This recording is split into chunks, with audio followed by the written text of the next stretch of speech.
But anyway, basically, when you look at like Deuteronomy 28, it talks about the curses that was outlined on the children of Israel for their disobedience or whatnot. Of course.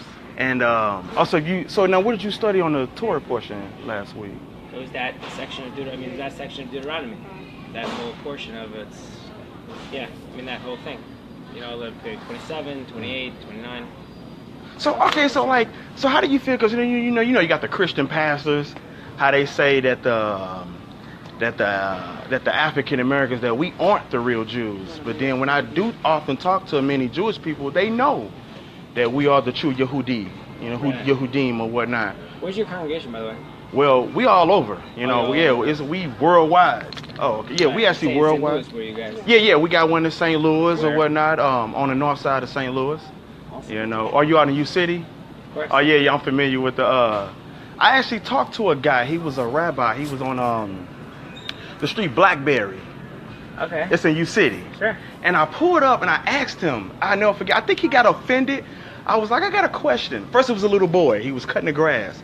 And I was like, hey, little man, I got a question. So he came out and I was like, what's your nationality? And I think he told me that he was German. So then I was like, well, so question, who are the real Jews? No, at first I asked him what tribe he was from. And he was like, Levi. So I'm like, well, wouldn't that make you a Levite and not a Jew? And he was like, I don't really know. Well, my dad's a rabbi. I'm like, okay, well, go get him. So he go get his dad or whatnot. And I asked him, I said, hey, and I noticed the ZZs. And when I noticed the ZZs, I was like, well, where's your cord of blue? Because in the Torah, it says you're supposed to have a cord of blue. So then I was like, what question? Who are the real Jews? But then he tried to play me, though, because I read Hebrew, too. So then he was like, well, he don't really read English that well. So I was like, well, I got the Torah right here. So I was like, we go to the book of Devarim or whatnot, and we went to Devarim, and we start reading it, and I was showing him that never happened to the Jewish people. So, of course, we know you got the Khazarian Empire. You know, they converted to Judaism in 740 AD. You familiar with that? Sure. Yeah, okay. So then you know you got the authentic Hebrews that are the physical descendants of the ancient Hebrews. So when I tell my people, they don't listen. You know, why do you think that they don't listen then?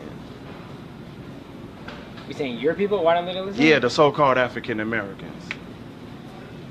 I don't know, man. You know. I don't know. So how did you find out that we were the true Jews? You're telling me right now, you know? Okay. So, all right, so, like, well, how did you become Jewish? Like, how did you convert to the religion? I didn't convert. My mother's stood at Mount Sinai, you know? A long time ago. So, but when you read the Torah portion, when you read what happens to the real Jews, you gotta ask yourself, did that happen to my people?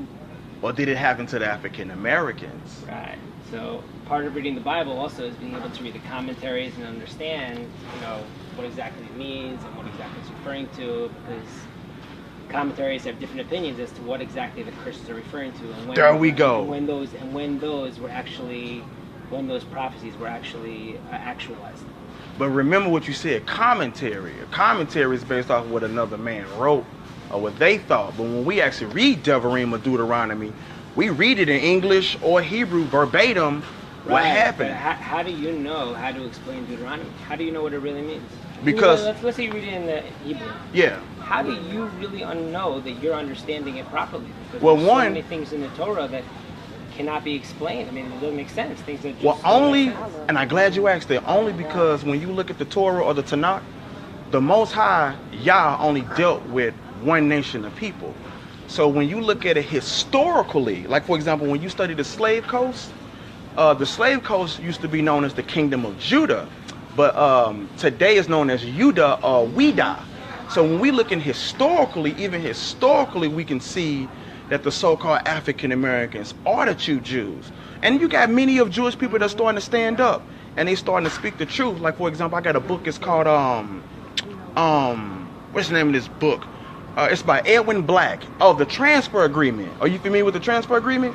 You gotta get this book. He grew up Jewish, he's third, fourth generation Jewish guy. And basically what he did was, his family disowned him because what he did was he basically exposed the truth on how the Jewish people got in that land May 14, 1948.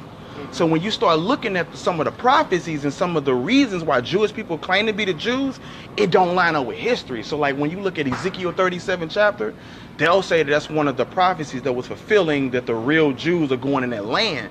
But then when you actually go back and review the scripture, you're like, well, wait a minute, that don't really line up. First and foremost, y'all went into the land May 14, 1948. So when you look at what the Jews looked like when they left Jerusalem in 70 AD, they look nothing like your people today. So that's why when I ask Jewish people, well, how can y'all be the Jews according to the Torah? Meaning they kind of get mad, or you know, they don't really have an answer.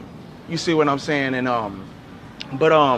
the thing about it is the so-called African Americans, they all starting to wake up and they starting to realize that they are the Jews. You know what I'm saying? When I say Jews, not the Judaism, because everybody got the right to the religion, but I mean the physical descendants of the Hebrews. Because think about it, Moses or Moshe, he was in Egypt for what, 40 years. And we know that the Pharaoh, the Egyptians were black, come from Ham. So how could Moses would have lived in the Pharaoh's house for 40 years unless he looked like one of the native people of that land? So when we tell, it makes sense though. You see what I'm saying? Yeah, I see what you're saying. Absolutely, you know. And last but not least, when you look at like the Holocaust, you know what I'm saying? Sad story, no doubt. But when you look at, have you ever read a book called Germany's Black Holocaust? It's a book called Germany's Black Holocaust. It shows how my ancestors they were persecuted in Germany from 1890 all the way to 1945. And get this, I got another book called World War II. It was showing Adolf Hitler, how he was showing a film and he was showing the Yehudim or the Jews as black. So like, for example, I do got this. If you don't mind, because I have to finish my shopping, but... Okay, real quick, I'm gonna show you one thing before we go. Oh, well, you know, that's the Kumash. Yeah. Oh, yeah. yeah, I got the Kumash. Hold on. Okay, hold on a second. Let me put it. I gotta have it the right side up, man. Yeah, no doubt. Hold on, let me see. Okay, here we go. Before you go, check it. It's the book right here. Hebrews of West Africa shows the Yehudim or the Israelites in Egypt. That's a really good book to get. And you can see and learn the history on how we as a nation of people were in Egypt. So like when you look here, right there, you see how they got their afros and beards and stuff like that? Interesting. Those are straight people of color. And this is in the tomb of Beni Hassan, showing them with afros and beards, what you see right there. Wow. You see that? So yeah, but like when you look at historically, you know, you start learning about the transfer agreement, the Balfour Declaration. These are all good things to look up. And you can see how there's been a worldwide plot, a worldwide conspiracy of hiding who we really are. And last but not least, the prophet Jeremiah, or Jeremiah, he talked about in Jeremiah the 17th chapter how we be cut off from our heritage. You know what I'm saying? So when you look at us, we the only race of people that's been completely cut off from our heritage. We lost our land, our language, our culture. Because, you know, we call ourselves black. That's the color of a crayon. You see what I'm saying? Or we'll say African American, 2 continents. Right. And last but not least, the kippah. Kippah, yeah. Where is that in the Torah? Why do y'all wear that? Because that's not in the Torah. Correct. You see what I'm saying? Yeah. So it's just things that, you know what I'm saying, just look into. You know, but yeah, just, you know, but a lot of Jewish rabbis, they know. Gotcha. All right now. Fascinating talking to you, man. All right now, shalom. All right, shalom, take care. All right. Yeah, y'all know that these Jewish people do know who we are. They want to play crazy. They only be expecting us to know this stuff or whatnot. But what happened was he saw me. I'm up in Wally World. He saw the fringes or whatnot. Then he saw the name tag. So he saw, oh, Judah Israel. Like, whoa, wait, what? He got a Hebrew name? Oh my God, this nigger got a Hebrew name? What is going on here? Then he saw that or whatnot. So they know what it is. Straight up. But yeah. Hey, that's what it is though. Hey, they know we the true Jews. They know we waking up. They already know what it is. And when they know you know Hebrew and they know you know your history, they don't even argue it. They just play crazy like they don't really know. So hey, let this be let this be a lesson for all you so-called Negroes out there that think that the Bible's a white man's book. They know it's a Black history book. You're the only ones that don't know. You know what I'm saying? But I do got a documentary on YouTube. It's called True Identity of the So-Called Negro. We starting to wake up. We starting to get our names back. And we starting to come back to the Most High. We starting to repent. Hey, we fulfilling prophecy. They know it ain't them. They know it's not them. You know what I'm saying? But yeah, I got a documentary, True Identity of the So-Called Negro. I just want to say all praise to the power of Abraham, Isaac, and Jacob. Long live the king. You already know what it is. Yahoo. Shalom.